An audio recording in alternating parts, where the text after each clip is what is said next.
Good evening. This is Gwen Mayer, the archivist at the Hudson Library. We're waiting to get started with a wonderful author visit from Kate White. We're allowing people to join, so please be patient.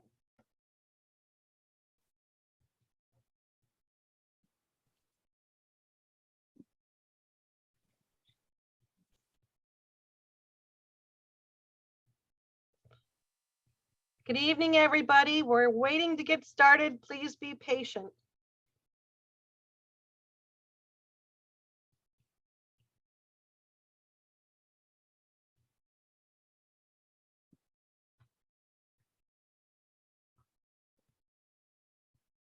Thank you for joining us. We're allowing people to get started, so please be patient.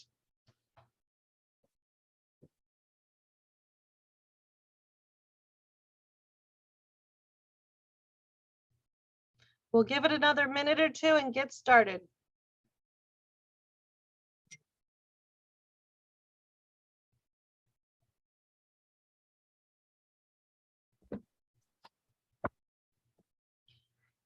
Hello, everyone.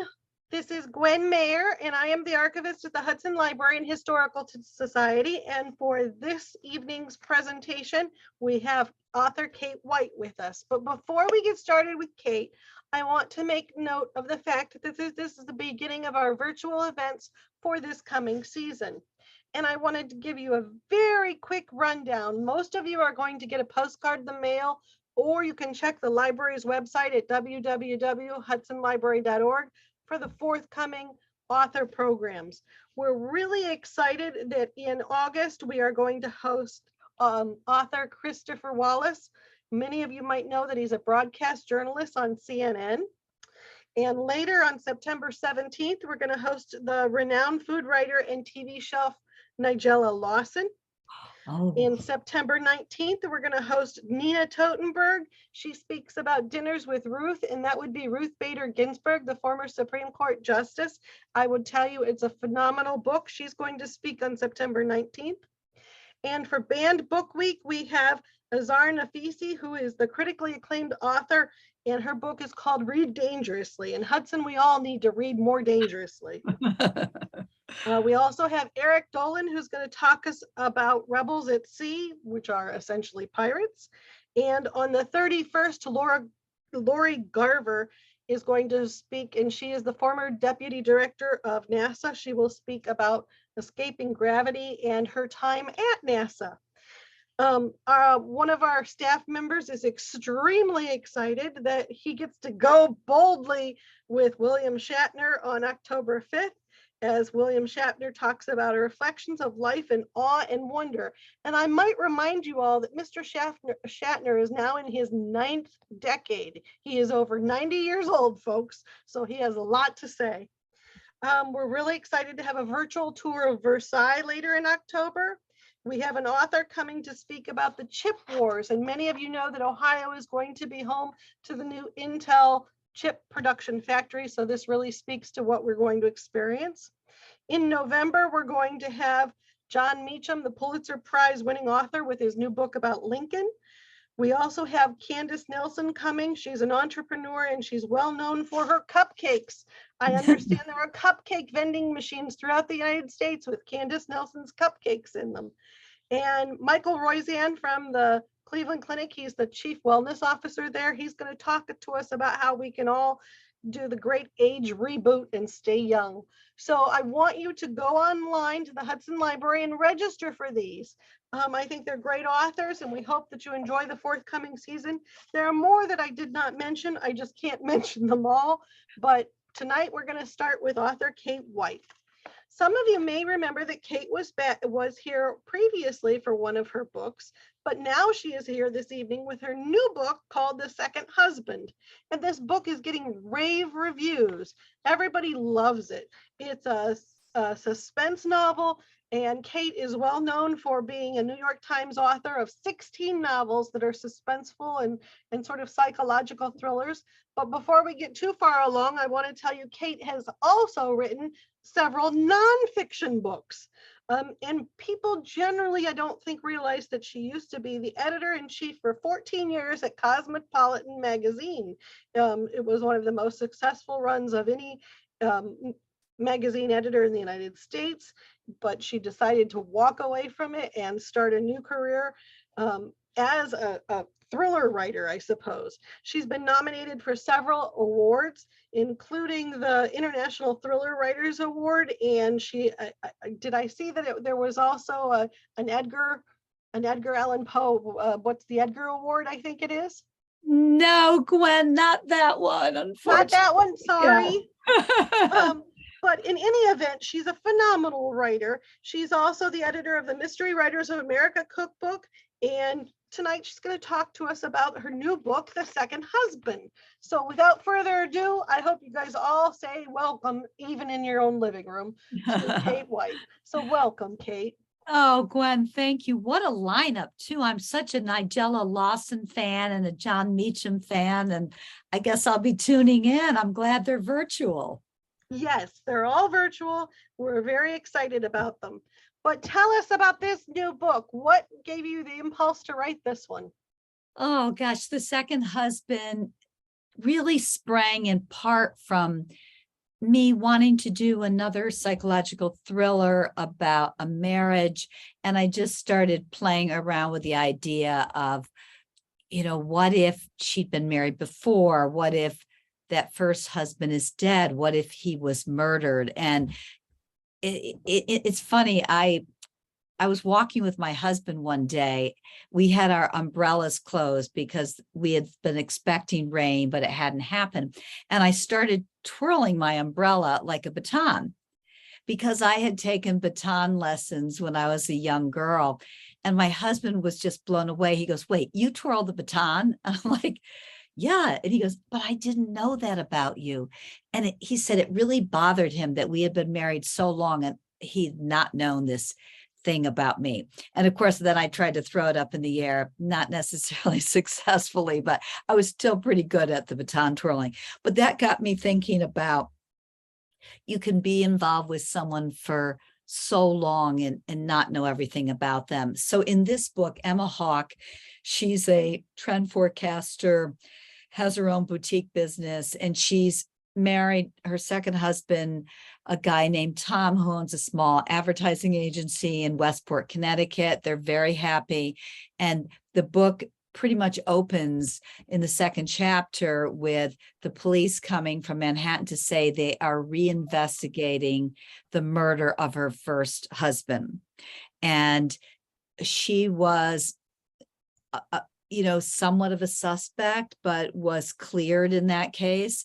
But now the police are back. So this is really a time for Emma where the new world that she's built and loves is shaken. She remarried within only a short time after her husband died. So she's worried that she'll be seen as a suspect again. And she also has to begin to look at some certain things that are happening in her new life that point possibly to an intersection between her first marriage and her second marriage that she wasn't aware about. And all these things really rattle her and force her into having to sort of save her situation for herself. I do already have a comment, believe it or not. Jill said she loves the book, couldn't put it down, and thank you for writing it. Oh, Jill, thank you. Thank you. When I read it, I was very taken with the first marriage, second marriage. And that's, I think for anybody who's had multiple marriages, the shift from being with this person to being with that person, it is a new life and a whole new world and how your lives collide. Is that really what sort of fascinated you? Was this sort of collision of lives and how we go from one to another? Yeah, to some degree. I had a marriage in my late 20s. They now call starter marriage, but they didn't call them starter marriages then, but it was only 3 years. And I've been married to my current husband for 36 years. So I barely remembered that marriage, but I certainly have thought a little bit about, the transition, and you don't want to make a mistake again. You feel like you got to get out of jail free card. And now you don't want to make that mistake again. And not to say there's anything wrong with someone having their second marriage fail, but a fairly high percentage of second marriages fail, more than first marriages, something like 60%. And there are a couple reasons, like there's baggage that comes into the marriage. Some of us are set in our ways by a certain age. But I interviewed a psychiatrist years ago in my magazine days who said that one of the big mistakes people make when they marry again is they don't dig deep enough to understand what wasn't right about the person they were married to, and they end up marrying the same person all over again. And so one of the things Emma is struggling with is, did I know Tom, her second husband, as well as I thought he did? Are there things about him I don't know? She does not want to make the same mistake again, because not only did she have a failed marriage with her husband, he was a nasty guy, not when she first met him, but that kind of emerged as he got under more pressure in his work. And so she wants to make sure she's reading things correctly. And as a trend forecaster, a big part of what she does in her job is read data and understand it. But she's sometimes not as good, like a lot of us, as reading the data in our own lives, because we're often afraid of what it tells us. How long did it take you to write this? Well, Gwen, since I have to write a book a year under my contract, every book takes about a year. But I actually need more time to do it, because I need about a couple of months to get the idea going in my head and think about what the ending's going to be, because I'm what they call a plotter as opposed to a pantser, someone who goes by the seat of my pants. And so I always have to know who the killer is, why they killed, a little bit how I'm going to try to disguise that killer. And so what I usually do is I'm finishing up one book. I just handed in the book for next year. In those last 3 months, in the shower, I'm trying to come up with the idea for the next book. So that's always a crazy time for me. I sometimes get characters overlapped in my head. What challenges do you have when you write? I love the beginning parts. Like I'm just starting a new book now, and it's so fun for me because I used to panic if I didn't have an idea, but this will be the one I'm starting now is my 10th psychological thriller and my 18th murder mystery thriller altogether. So by now I know that if I just give my brain the time, it will come up with an idea. And I use a technique that I hear other writers use, where you just play with the idea, what if, or sometimes I put the idea out to the universe, why is this going to happen to her? And then your subconscious sort of directs you to a certain place. And in the beginning, that's really fun. And also, one of the great things you learn is your research often helps you generate plot points, because you start researching like what a character does for a living or some aspect, and all of a sudden you come up with this nugget that you think, that will be interesting to incorporate. So these weeks early on when I'm first starting are the most fun. The hardest part for me is the ending. I know the ending, but by this point I've been working on the book a year. The deadline's coming, and that's a bit of a slog for me at the end. Okay, the one question I like to ask most authors is, how do you come up with all the names for your characters? Gwen, that is so funny that you asked me that today, because I'm starting to create the names for characters. And what I often do is if I look at the character's age, and then I figure out the year they were born, and then I go online and find the most popular names for that period of time, because there's certain names that just aren't popular after a certain point in time. But then the name has to feel right for the character. So sometimes I go into the newspaper online and I look, I think of names of people I know. In The Second Husband, there's the name of the lawyer she uses is Peter Dunn. And we have a couple friend, and the man is Peter Dunn. and he's not a lawyer, but I love his name. It just sounds very lawyer-like. Get Peter Dunn on the line. And so I told him, I hope you don't mind. I stole your name for this book. Well, my next question is writer's block. Have you ever had it, and how do you get around it? I rarely have it, and I attribute that to my years in the magazine business. I worked in magazines from the time I won Glamour Magazine's top 10 college women contests when I was young, and went to work at Glamour. And then I moved up and I became the editor-in-chief of a few magazines before Cosmo. And you can't have writer's block. You have to get that in. There's no tolerance of writer's block. So what you do is you get something on your computer, or in the old days, something on paper. And then you know that you generally, particularly at a monthly, have some time to tweak it. Maybe the editor sends it back to you and you tweak it some more, but you just learn to do that.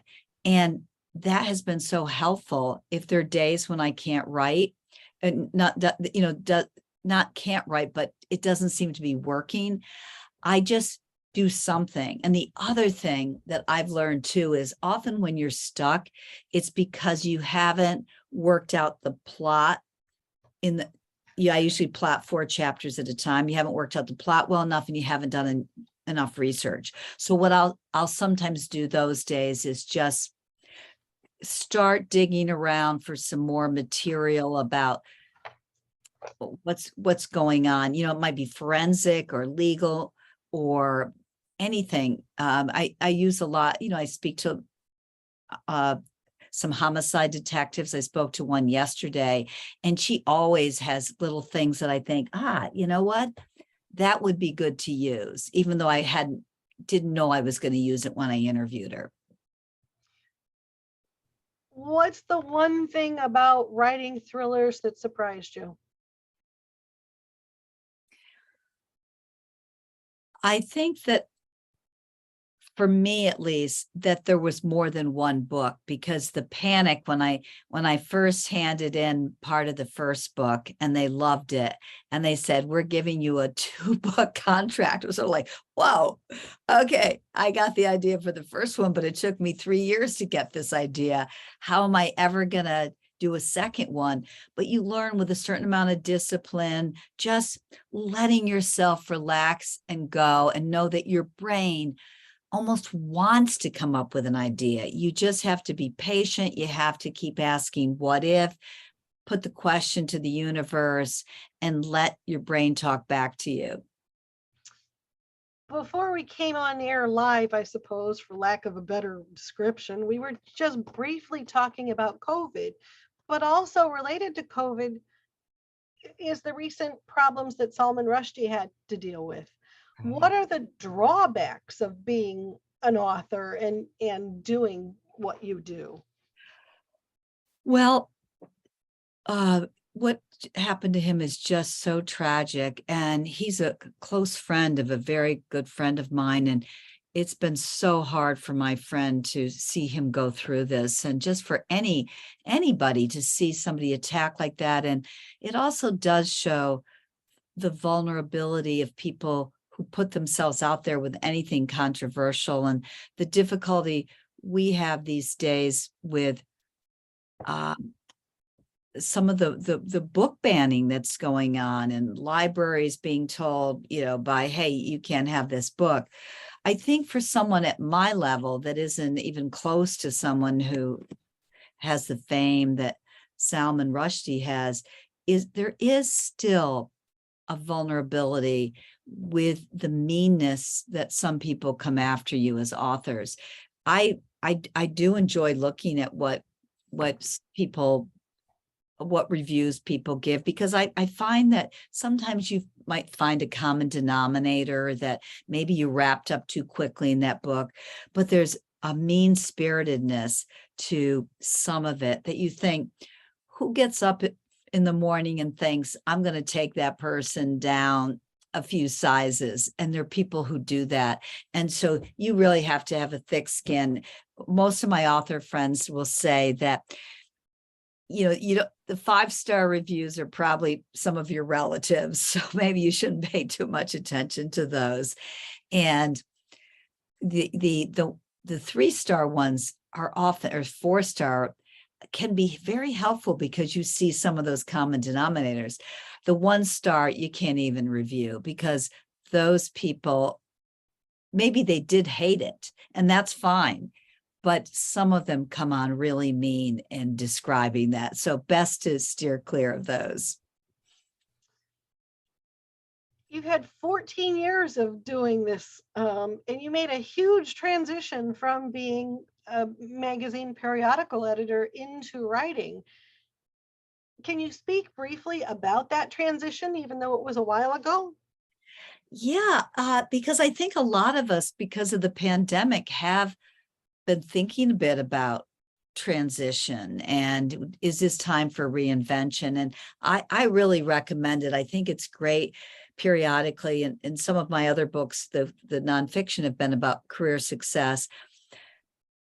It's important to step back sometimes and take the temperature. We get so caught up sometimes in managing our jobs that we don't manage our careers and ask ourselves, is this what I want? Or our lives, is this what I want? Am I in a rut? And for me, when I was growing up, I loved writing little plays. I loved putting out a little newspaper. I dreamed of writing novels, but I won this glamour contest and I love magazines. So my lane got picked for me. And yeah, I never gave up on the idea of wanting to write suspense fiction one day. Like, I'm sure some of the people listening probably were Nancy Drew fans like me. And I wanted to write mysteries and thrillers. And as much as I love Cosmo, I dreamed of having a point in my life when I could be my own boss, even though I had great bosses, and just have the freedom of working in this great little office in my barn and finally doing suspense fiction. So I started working on the side, writing novels while I was at Cosmo. It was tough. I would get up right before I took my kids to school and on weekends before they got up, but the pages add up if you're disciplined. And that allowed me to make the transition when I felt I was ready age-wise to do it, had saved some money, and also the magazine business was unraveling by then. So I know they were a little surprised that I bailed, but I left on great terms with everybody. And I would say to anybody who's thought about reinvention, it's really great to try it on for size first, like as a volunteer, make sure you haven't romanticized it. Accept the fact that, like good thrillers, it is a bit of a mystery. It may play out differently than you thought. There's some twists and turns in it too. And can I just say, lastly, you have to be willing to be an amateur again. I remember going in and buying all these books from the mysterious bookstore, and I had one of my Cosmo suits on, and all the books were on how to write a mystery. And there was a really kind of mean-spirited desk clerk, and I had on these high heels and this Prada dress, and I've got all these books, and he looks at me like, yeah, good luck with that, sweetheart. Because I didn't look like somebody who was gonna, write suspense fiction, but I had to be an amateur again. Jill wants to know, what personal and professional characteristics does it take to write a book? Well, I think first of all, touching on what I just said, is that you're an amateur, no matter what you did before. And my agent always says one mistake she sees people make who might be coming from the legal profession or medical profession who want to write thrillers is they think, well, I did a job in this other world and I was good at it, so I think I've got a book in me. And don't acknowledge that you have to learn how to do something else now. And there's some wonderful books out there about learning to be a fiction writer. There's Stephen King's on writing. There's a great book called Save the Cat Writes a Novel that's so helpful about structure. There's a book I love called The First 50 Pages about how important the first 50 pages are to hooking your audience. And then there are online courses, there are courses you can take, there are writers groups you can be a part of, but it's important to get the skill. And then I would say also just the discipline. It's hard to put your butt in that chair every day. And for me, one of the little tricks that helped me was to know that I had to build up to being able to handle the amount of time so I didn't procrastinate. So I started writing only 15 minutes a day. And that way I knew I could handle 15 minutes. And because when in the old days where I would say, I'm going to write the whole day, I would never do it. Midge has a follow-up question about interviewing a detective that you mentioned. She thinks that sounds incredibly fun, and she wants to know, what's your favorite part of research? Travel or research with individuals? Midge, thank you. I love interviewing people in forensics and law enforcement, and I also interview lawyers too.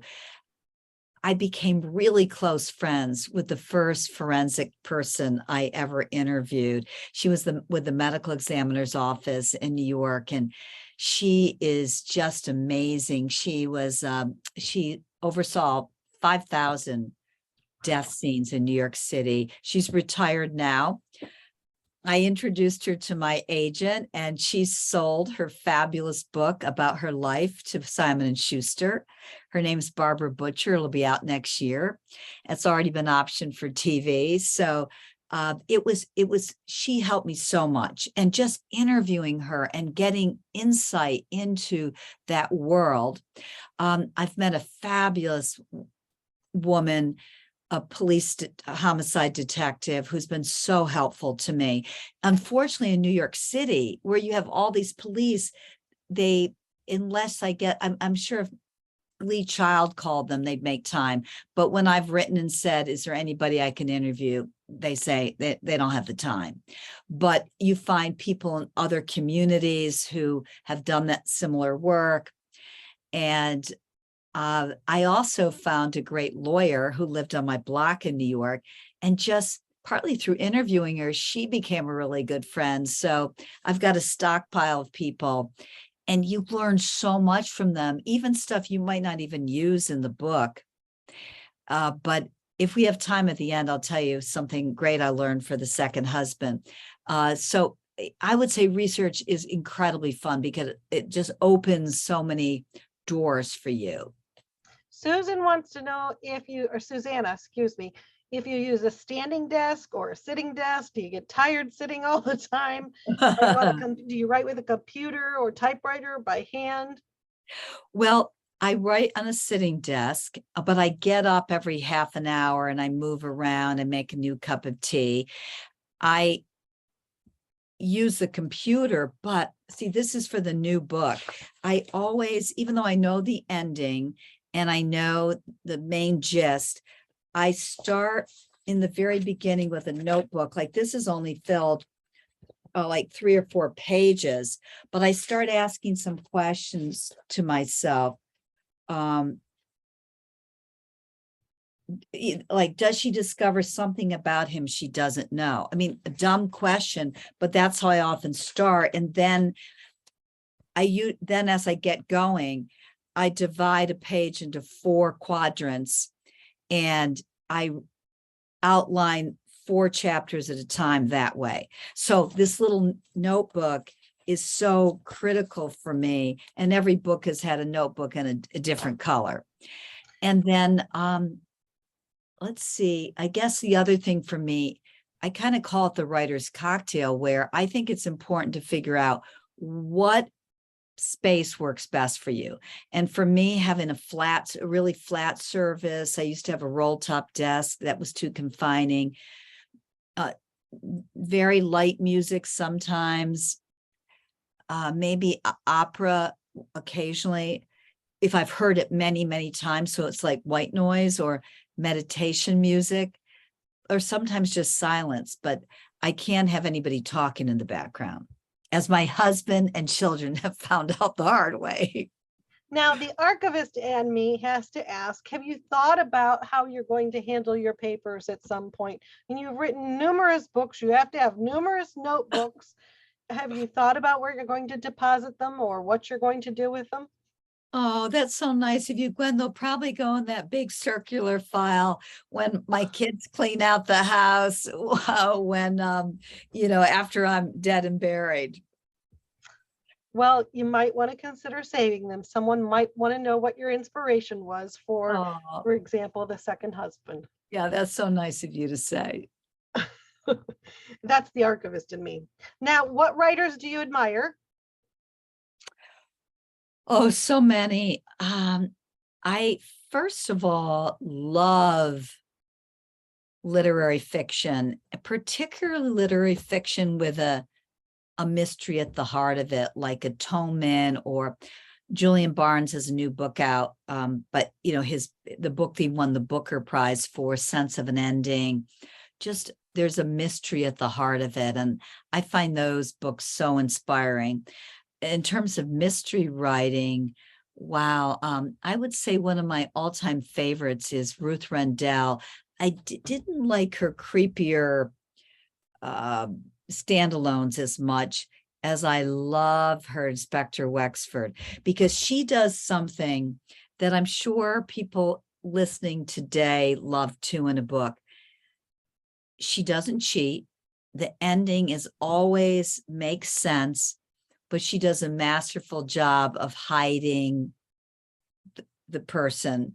She does red herrings and clues brilliantly. So when you're done, you're sort of like, oh my gosh, I should have guessed that, but I didn't. And when can we expect the next one? The next one will be out in May of 2023. And I have to say, I love doing this. It's about a woman who discovers that she has inherited $2.5 million from a man she had a one-night stand with a dozen years before. And she has no idea why. They never had any contact again, but it soon becomes apparent that it's essential for her to discover the reason he's done this. So it was interesting to write for me. I want to mention to the audience, I will be happy to take questions. So please take a minute and type some questions in the Q&A box, and I'll mention them to the author so that you can get your answers. How do you do research about winning $2.5 million? I did talk to I talked to a friend of mine who is a former trust and estate lawyer, because he had the husband, he's the guy who left the money, was married, and he had to not let his wife know he was doing it. So there was a way to do that through a trust that he had received, and something called power of appointment. So I spent a half an hour with my friend the other day, just going over some of this stuff. I did talk to another person who knows about estate planning. Kate, I was hoping you'd say you won the lottery. Yeah, that research, it wasn't as fun as the forensic stuff. But boy, Gwen, as I have to say, as I was writing, I was thinking, wow, can you imagine finding out someone's left you $2.5 million? That it would be, I love the idea of it, and maybe readers thinking that part of the appeal of the book is imagining that for themselves. I had a friend that won $1 million and she built a house. Real? How did she win it? Through a lottery? Through a lottery. Wow. Is that $1 million without taxes, or? $1 million after they took their cut. So it was like 1.5 nice. or something. I don't remember. Nice. So it's always a dream for people, winning the lottery. I think it's a very attractive theme. Yeah. So COVID has happened, and we very briefly touched on the fact that it's affected everybody's life in one way or another. Tell people how it's affected authors in general. That's so interesting because first of all, I think there were authors who wonder, do you incorporate it into the book? And I just decided to be one of those authors who didn't. Though in the book I'm writing now, the main protagonist is going to be a career coach. So there might be some references she makes to when everybody started Zooming. But I just felt readers wanted an escape from it and they didn't need it in the book. I think the bigger thing is just how it might have affected us in terms of me in general in terms of writing. The book that The Second Husband, when I handed it in, I thought, I've never had so much time on my hands to write a book. I didn't have obligations because of COVID. And I thought, this one's going to be really great. And when I got it back from my editor, there were probably more notes than I usually have.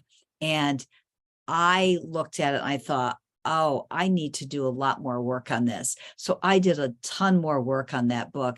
And I realized that COVID was affecting me more than I realized, the isolation and everything. But, one interesting thing I said I'd mention, just something from that I learned researching for the book that kind of goes to the whole COVID experience. Because Emma Hawke, who is the protagonist in The Second Husband, is a trend forecaster, I interviewed a couple of trend forecasters that I know. And one of them, a very interesting guy who was one of Obama's, his main pollster. And he was telling me, I didn't use this in the book, but it was fascinating. He said that companies today, and I'm sure anyone who's listening has probably had this happen, where if you buy a product or a service, you sometimes get a survey that says, did you really like it, sort of not like it, really not like it? And he said that one of the mistakes companies make when they analyze the findings is that they, among themselves, like executives, they will lump together the sort of like and the really like. So they'll say 92% of all people like our product, pat on the back, but it might be only 40% of people who really like it. And he said, because sort of doesn't count, we don't go back to restaurants we sort of like. We don't buy shampoo that we sort of like. And he said, the big mistake is adding in the sort of like. And he said, you're not going to see that you're going to possibly fail if you're not paying attention to the fact that sort of like doesn't count for much. And I was thinking, after the pandemic, maybe this is a good time for all of us to let go of, when we can, of the sort of like stuff, just go with the really like stuff. We lost a few years. So if you can, then there's some things we can't avoid, but if you can avoid the sort of like opportunities, the sort of like friends, might be a good time to let them go. So we do have a question about the mystery cookbook you edited. They're very curious about it, and they want to know if you put recipes in it, or tell us more about that mystery cookbook that you edited. Oh, that was fun. I did it a few years ago for Mystery Writers of America. They knew that I had editing experience as a magazine editor, and somebody on the panel on the publishing committee said, Kate White always has so much food in her books, I guess because I love to eat. And so the hard part was rounding everybody up to give a recipe. And I knew readers would be most interested in the people like Karen Slaughter and James Patterson. And though I did have some smaller authors in there, most of the authors I went after were pretty big names. And sometimes I even had to do a little arm twisting. Lee Child did not want to give me a recipe, and I know him. And I thought, okay, what am I going to do? What does Jack Reacher do all the time? He drinks coffee. So I said, Lee, how about just giving me your best coffee recipe? And he said, got it. And Scott Turow, I had to twist his arm a little bit by, I remembered a plot point in his book that had food in it. So I suggested that and I got him. There are a few people that turned me down, but Mary Higgins Clark gave me a recipe. Sue Grafton gave me, of course, the recipe for Kinsey's peanut butter and Wow. pickle sandwich. So it was fun to do, but it was a little bit like herding cats. Do you put recipes in all of your books? Not recipes, but I often will hint at them. Like in The Second Husband, there's one night when Tom is cooking for Emma and his stepdaughter who's visiting them, because he was married before him and his first wife died. And he's making a fettuccine Alfredo that has a little blue cheese in it, gorgonzola. And that is actually a favorite recipe of mine, not from Nigella Lawson, who has fantastic Italian recipes, and she's coming your way, but from Marcella Hazan. That is just, you make an Alfredo sauce, but you add a little gorgonzola. So I hinted at that, but I didn't give the recipe. Do you put Easter eggs in your books for specific people? No Easter eggs. Well, some people put little hidden clues or homages to people.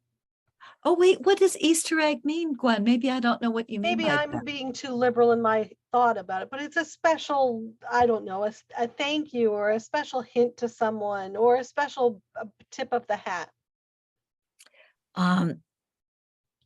I don't do that, but there have been a few people I haven't liked that I've done. I don't know if you call those Easter eggs. Poison apples, I guess I put in for those folks. Little references that maybe they would get, it refers to them. Have any of them gotten it?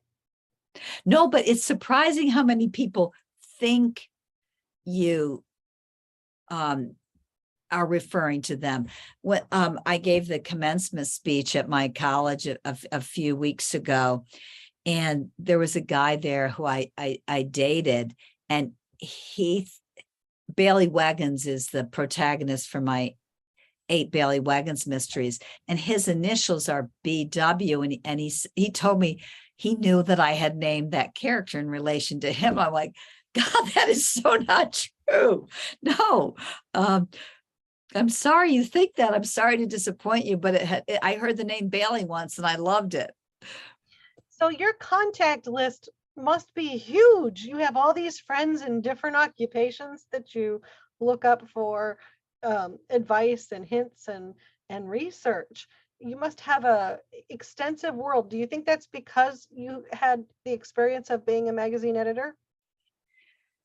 Yeah, I think that certainly many of the celebrities that I met through Cosmo,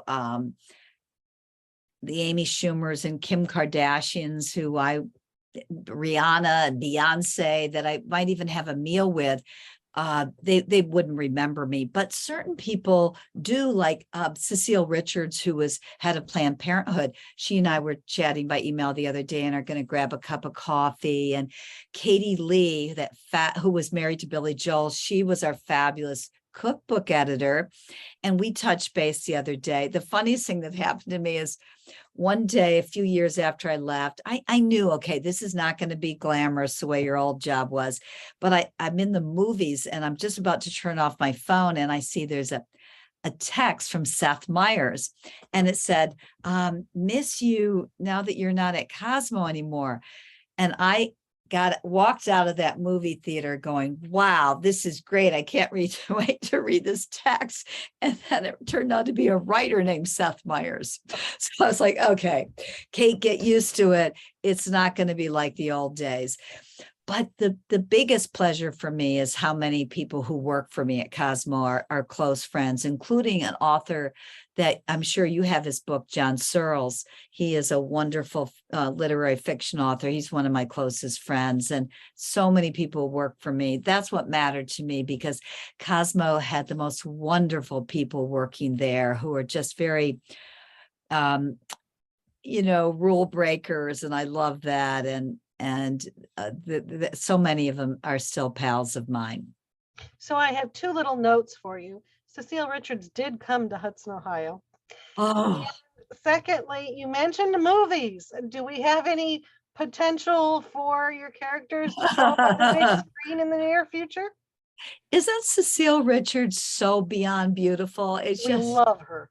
oh my gosh. She is so lovely, so incredible. I feel She was a so honored. great speaker, and Oh yeah. our audience just really adored her.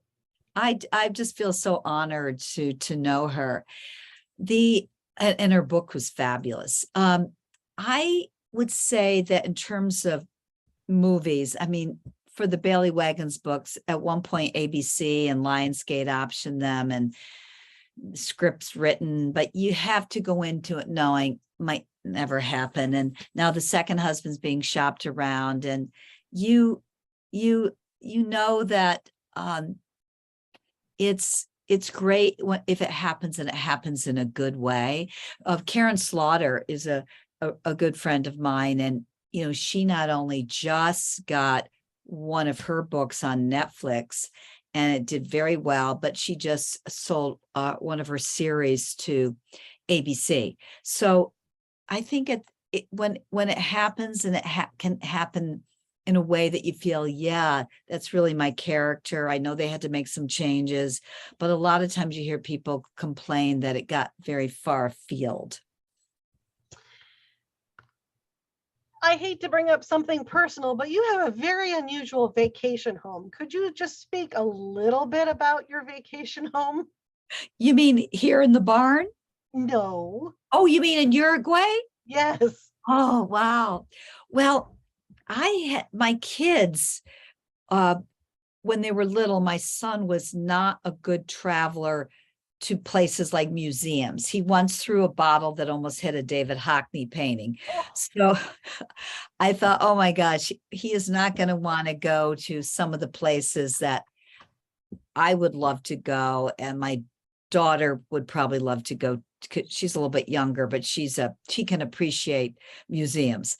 So we traveled a lot on eco trips through South America, Peru and Chile and Argentina and Ecuador. And those were great trips. And my husband and I and our kids fell in love with South America, someplace that not a lot of people go. And I had worked at one point tagging penguins in Patagonia as part of a research project I did when I was just took a vacation, went with the World Wildlife Association. And so my husband and I started talking about, could we ever one day try to buy a small place in South America? And we found a place in Uruguay, which is a wonderful country. And we bought this place 13 years ago, knowing I was going to be leaving Cosmo one day. And some very close friends of ours from Pennsylvania, where I am right now, they had already bought a place there, and they helped us find this place. They're two guys, one of our closest couple friends. And so we've met so many fabulous Argentinians and Uruguayans and Europeans, but only a few Americans, because Americans just don't travel a lot to South America. well, But I would it sounds so like it needs to be a plot location. yeah, though I'm wondering if people would find it just too far afield. Oh, I don't know.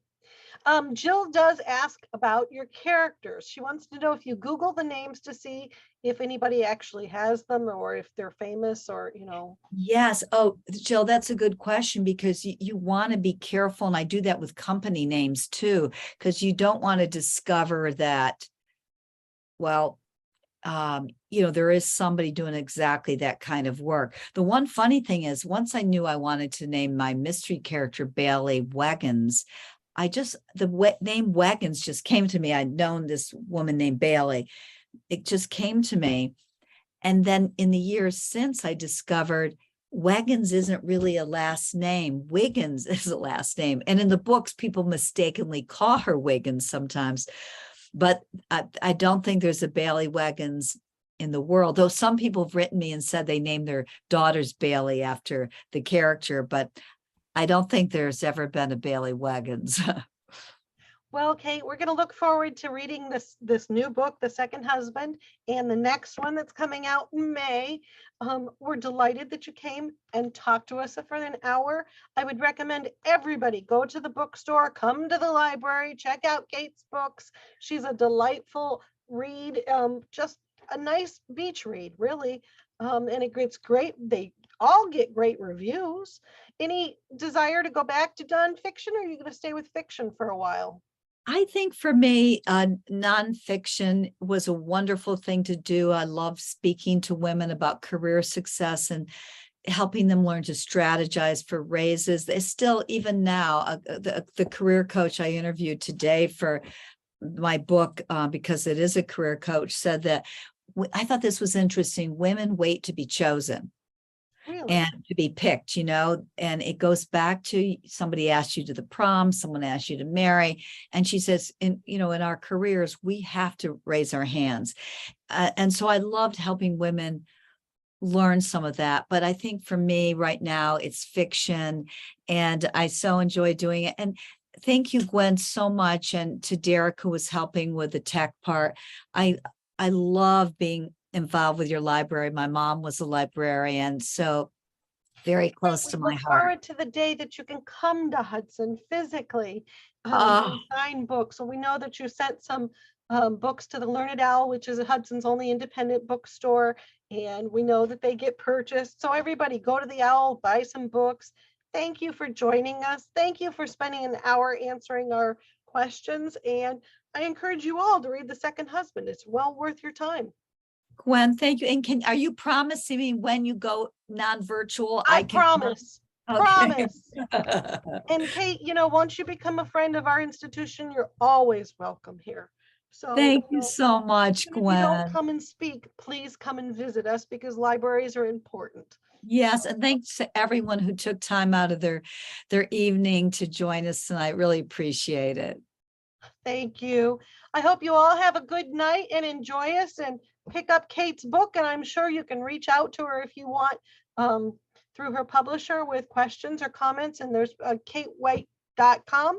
That is her website. You can put comments there as well. So thank you all. Have a good night. Gwen. All right. Bye now.